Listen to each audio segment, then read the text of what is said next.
guys! Welcome back to my channel. So kagabi ay kakatapos lang ng gawad dangal ng Metro Manila Film Festival at present doon sina Dustin, Bianca at si Will. So napansin natin na noong promo day ng Love You So Bad, hindi na sinusuot ni Bianca ang promise ring na bigay ni Dustin. Pero ngayon, suot-suot na at hindi na tinatakpan ni Bianca ang promise ring na bigay sa kanya ni Dustin. Yes!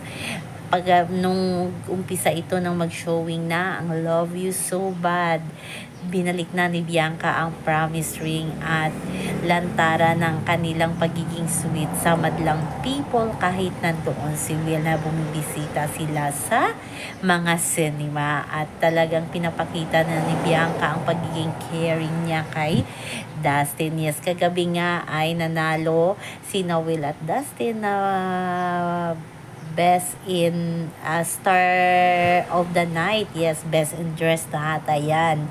So, nagtay na naman si Will at si Dustin at ito na naman, galit naman ang Welka fans kasi nga, ba't lagi daw nakadikit si Dustin kay Will Ashley.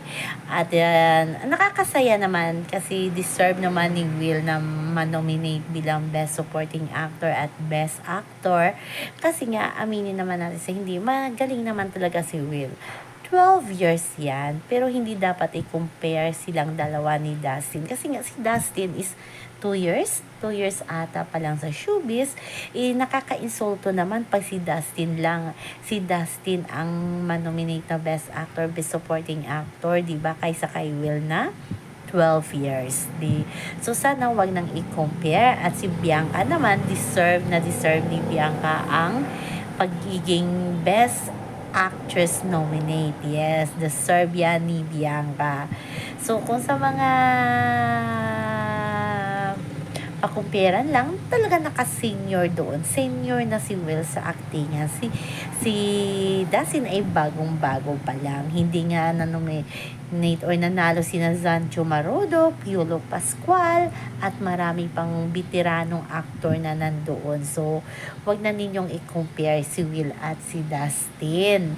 Si Dustin naman, may time to shine yan si Dustin. At ngayon nga, nakita na ng mga casual viewers na maibubuga din si Dustin sa actingan. So, congrats na lang sa Love You So Bad cast.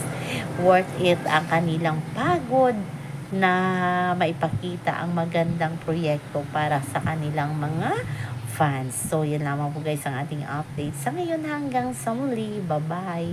Always remember, wag po tayong magpaka-stress. Please like, share, subscribe.